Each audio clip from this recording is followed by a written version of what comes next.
Hello, welcome to the show. We could be all bleak about the sporting scene, couldn't we? But instead of that, I thought we'd do a happy one, a cheerful one, because we end the year in hope, not only in sport, but in life. With the rollout of the vaccine, it promises that 2021 will be a whole lot better for all of us than 2020 has been. But it's an opportunity to acknowledge the fortitude and resilience that so many of our local sporting outfits have had to show just to keep going in this unprecedented situation. We bring three sporting clubs together here, two of them in football and one in basketball. Let me introduce, first of all, a guy who's no stranger to regular viewers. And as seasons go by, I always look and blimey, he's still there. The veteran, I hope he doesn't mind that word, captain of Sheffield Sharks, Mike Tuck. Hello, Mike, how are you? I'm great. How are you, Alan? Well, surviving, surviving. You're looking very festive today. Yeah, why not? Once a year, tree in the background. Goodness me, the work I've put into this studio set. And Sheffield Sharks underway in another British Basketball League season, and we'll come to you for your thoughts on that. In particular, the special record of your coach, what it's like playing in empty arenas and things like that. But from the local football scene to debutants to the show, I've been to see both their clubs. We have the chairman of Stocksbridge Park Steels, which is a very famous non-league club in these parts, Graham Furness. Welcome to the show, Graham. Thank you, Alan. Good afternoon. Are you well? I am indeed. Good. And I'm glad that you and all the outfits are still just about in business. Business is the wrong word, because I know really you're not looking to make profits. And the secretary of Penistone Church Football Club, Dave Hampshire. And hello to you, Dave, as well. And well done on keeping going. Just how close a call has it been, Dave, for you? And what does the future hold?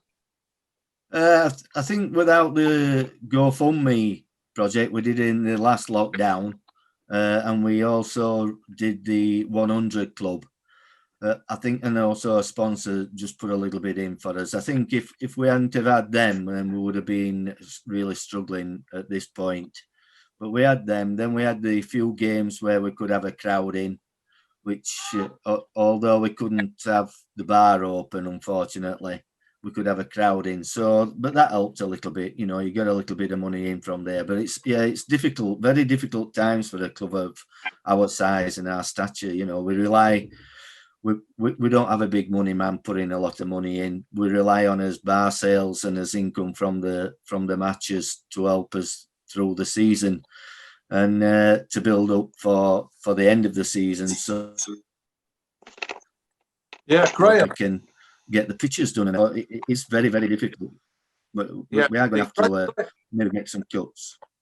Graham, has there been any income at all, and how have Stocksbridge fared in all of this? I'll be honest. The first lockdown in March, for the first 3 weeks of the lockdown, we were really struggling. We lost two main sponsors. The third one decided to carry on, but in a lot lower capacity. Our tractor blew up, our tractor engine blew up, and we had vandals on the training pitches who smashed our goalposts. So going into May and June, things were looking really grim because all our income streams just totally stopped. Obviously, we couldn't do the golf days that we normally do. We couldn't do the sportman's evening that we had planned, and all the pre-season friendlies. We couldn't do those against the pro clubs, obviously. We were fortunate in July that we managed to secure a sponsorship through Eco Power Environment, who agreed to come on board for 2 years. And it was a very generous offer. And I'll be honest, without that and the grants and that we obtained, I was really worried, May and June, that we wouldn't be able to compete at the level we are. We ran a crowdfunding page, which initially I was reluctant to start because I thought with the climate as it was, you know, people losing their business, losing their lives, I felt it was inappropriate. But the community sort of bullied us into doing it and saying that we needed to do it because of the troubles we'd had, you know, through April and May. So we did it. So without those, we would really have struggled. I'll be honest, Alan. Yeah, it's a Yeah, big well, it's worry. good to see you still there. Yeah, I Sheffield mean, we were Sharks. fortunate, obviously, then when the game started, because the pro clubs weren't playing, the gates did improve slightly, so that was good as well. But then, obviously, when we went tier 3, they recommended that the travelling support didn't come, so then we noticed a reduction again then. But, yeah. Can I'll come to you, Mike, now, because of course it's totally different. You're an indoor sport, and we know that it's practically impossible and been impossible throughout this year to have a crowd indoors. So how has it felt for you, and what have been the particular challenges for the Sharks? Well, yeah, I mean, just like a lot of other clubs, we shut down on the first lockdown. Our last game was on Friday, the 13th of March. And then we didn't return to play until the beginning of November this year. So our league usually starts end of September. So we were delayed by about 2 months. Obviously, I think it was on the end of September, they announced no fans would be allowed back into sporting venues. So the league reached out to DCMS, which is the Department of Digital, Culture, Media, and Sport, and for some financial support, which was approved. And that's really what's helped keep the league going. With all these clubs shut down, we're on most of these clubs are on a similar level, like where we rely on our gate sales, we rely on on our tickets, on our secondary spend, on our season ticket holders, and then on sponsorship. So when it comes to the Sharks, we're really lucky. We've got some really great sponsors in B. Braun Medical, Canon Medical, Karen Child, Peterman's Forklifts. All great sponsors that kind of really helped us keep going throughout this whole thing. And Of course. And then moving on, we played a bunch of preseason games. We played about 6 cup games. Now we're two seasons in, or 2 games into the regular season. So we've played a lot of games with no fans there, and it's strange. I mean, now we're somewhat used to it, but at the beginning it was just kind of an eerie feeling, and it had more of the feeling of a practice, or just a friendly game behind closed doors. So we learned early on that you got to kind of create your own atmosphere, because there's no fans there cheering. So our bench is really animated, and our guys on the floor are very animated. But it does level the playing field. The biggest thing that I found is that the away games, there's no advantage on the road for the home team. There's no home court advantage. It just every game seems like more of a pickup game. That point is exactly replicated in football, which of course I specialise in and I cover. There's no such thing as home advantage anymore, which is weird. It really is. But in terms of the future, I mean, you couldn't have kept going as an outfit indefinitely without crowds, could you? I mean, how soon do you really desperately need crowds back in order to bring that income in to keep going? I think, I mean, we wouldn't have been able to do it without the help of DCMS. Them lending out their hands was probably the most important thing for our league to keep going this year. That their support should keep us going through into the new year, and hopefully through to the end of the season. But yeah, if it wasn't for them, there have been quite a few clubs in our league that wouldn't have been able to keep playing, and that would have been another season where we would have had to end it early, or not even got going. So the DCMS supporting us, and like I said, our sponsors have been great as well. But yeah, it's we rely on the gate, we rely on ticket sales and secondary spend to keep us going. So we're really looking forward to getting some fans back into the building.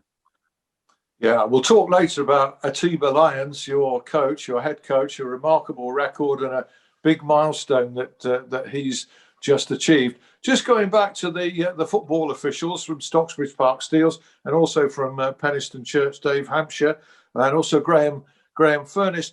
I mean, you've had this weird time, and you were talking earlier about not having crowds, not being able to play. Then suddenly you're back playing, and you've got crowds. Now suddenly you haven't got crowds. and you've suspended things until January. How much, if any, help have you had? I'll come to you, Graham. How much, if any, help have you had from the FA and from the government? And how much help should you have had if you haven't? We were quite fortunate. We got some funding and some grants from the Sport England and from Football Foundation. Football Foundation one that had to be spent on pitch maintenance, which is fine. That was spent in the summer. Sport England was for different things, and then there was some COVID grants that you could, from Sport England that we managed to secure. I mean, when we went back playing with supporters, it meant we could hire stewards, and because we were getting bigger crowds, we then had to hire stewards. So we hired the stewards in our first game this season, which was the FA Cup game, which was on BBC Red Button. So it had actually gone from being told that we wouldn't be starting the season till October and not being in the FA Cup, to then being told that we would be in the FA Cup but behind closed doors, for them to start to tell us then towards the end of August we're in the FA Cup, and by the way, you're on the television. So we had to make sure that we got everything in place from a COVID secure situation to make sure we're right, because we're under scrutiny. So that's brought extra costs as well. But we have managed to raise the Sporting England and Football Foundation grants. There are some more grants. The FA have announced, I think it's 14 million funding, but that's mostly in the way of loans, not grants. So to be perfectly honest, it's not much good to clubs, not to clubs such as ours, I don't think, because you're going to have to pay it back at some point. And to me, you're just kicking the problem down the road with that, So at the minute, that I have a feeling at the moment that the grants that we have obtained could well have to last us well into next season as well. Dave, come to you. I mean, how galling has it been to have staged games with distanced spectators? Obviously, you've had to kind of reduce the number that you allow in, and to do it apparently safely. I've been to 2 or 3 games where there have been small crowds, and then suddenly not even be able to do that in the open air. I mean, does any of it make sense to you? None of it makes sense at all. We're in tier 3 now. We were in tier 3 last time when we could have the crowds in. Anybody that came to ours knew how strict we were with it and how safely it was done. And to be fair, the crowds, the people that came, used the common sense. They wanted to social distance. They didn't want to be all crumpled up. So they did it themselves as well. Everybody was checked in. We had the NHS thing. And then all of a sudden, we got this time round in tier 3, they say no crowds yet. Our reserves play in the County Senior League, Step 7, and they can have a crowd. So how does that work? Because we're classed as part-timers, we're classed as non-league for us first team, but as second team's classed as grassroots. We could have, on Saturday, our second team should have been at home, but we are switching the FA Vars game now to us. So on Saturday, we could have had a crowd of up to 300 to watch a second team. But now, because we've switched it to the FA Vars game, we can't have a crowd. We can't have anybody in other than officials and security, and that's all that we can have in. I just don't get it, Alan. I really, some of the things, where if you go outside if you serve somebody some alcohol before, if we're in tier 2, we've got to have a meal. But before, when we were there, we could serve alcohol. But if they were outside, they still had to sit down. They couldn't stand up facing the pitch. So this COVID is very intelligent. It gets you if you stood up, but it don't get you if you sat down. It can get you if you're eating a meal, if you're not eating a meal, but it don't get you if you're eating a meal. Some of the rules just go bigger belief, to be fair. I don't get them at all. And they're very, very, it's heartbreaking to think that we're playing a second round of the FA Vars, the furthest we've gone in this. And there's going to be a handful being able to watch us yet. Like I say, if our second team had been at home, we could have had 300 there because they're classed as grassroots. Same with the youth teams on a Sunday, with 4 pitches. which we've told them it's one parent per child, but you could have like 200 people there all at once. Yet non-league football at our level, step 5, we can't have a crowd, and neither can Graham at step 4. It's stupid, absolutely stupid. Yet their reserves can have a crowd as well. And you know, I don't get it one bit.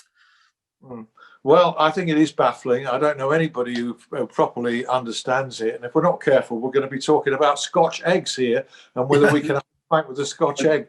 That seems the big topic of conversation and debate at the moment. Obviously, Mike, getting people inside, you know, is a more distant prospect, it would seem. So, you know, you just have to keep your fingers crossed that the vaccine really takes hold, that everybody who's endangered or elderly gets the vaccine, and that sometime you can get crowds back indoors. What do you reckon? February, March, do you think? Yeah, I probably no earlier. I know our league's looking to start again, or going to review it in January, but I very much doubt whether we will start, and then it could be February, and then hopefully they'll allow it to go on to June, and we'll be able to have a crowd, and we'll be able to serve us beer, because it's not just having a crowd in, it's also as takings over the bar that affects you. So hopefully, you know, by that time we can, or even if we go to just a crowd in January and then as bar open in February, that would work as well. I spoke to Matt Jones, the league secretary, and he says that the man at the FA is absolutely hammering away at the government to try and get us to be able to have a crowd back.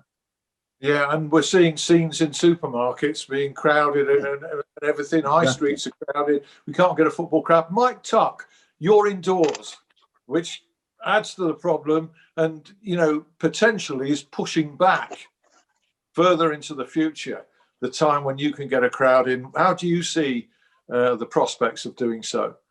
Yeah, I mean, I couldn't see it happening before March or April. I mean, it really all hinges on how effective this vaccine is and how many people are actually going to take it. You know, we're indoors now, and it's super strict already. Every time a player subs into the game, there's a sanitizer right by the bench that you have to you know scrub your hands, and as soon as you sub out, you have to scrub your hands. Our bench, all the seats are distanced. In some venues, we have to wear our mask while we're sitting on the bench. So there's a lot of rules and a lot of protocol. And you know, when the fans come into play, it'll be the same thing. You know, I think they'll probably stagger the rows of seats and have 2 or 3 seats between groups of people with their masks on. So it's going to be a very eerie vibe, you know, even when the fans get back in there. But some fans are better than no fans, and you know, hopefully we can get to a point where we're allowing at least, you know, 30%, 50% capacity of venues before the end of the season. Yeah, indeed. All right, in part 2, guys, we're going to talk about the kind of missed opportunity in non-league football, because you were enjoying a boom time. The interest was so great because fans couldn't attend the professional game, and people were waking up to what a great game non-league was. So we'll be talking in part 2 about whether you can rekindle that when the crowds come back, and also with Mike Tuck on your remarkable boss, Atiba Lyons, and we'll pay tribute to him as well, just celebrating his 500th game in charge. Get that, 500 games in charge. Unbelievable. Seems to have been there forever. Do rejoin us then in part 2. We'll also have the company of James Gregg, who rounds up the sporting scene every week. He's had very little to do or say, but suddenly there is a bit to get his teeth into. So rejoin us all, please, in a couple of minutes. See you.